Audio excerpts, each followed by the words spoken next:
இறைவன் எங்கே இருக்கிறான்? அதுதான் என் முதற் கேள்வி.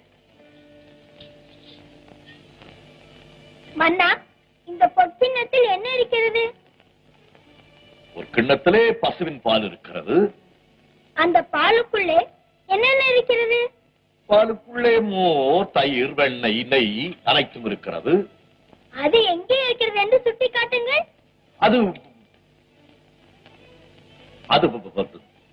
அதற்குள்ளே இருக்கிறது. அப்படி சொன்னால் போதாது.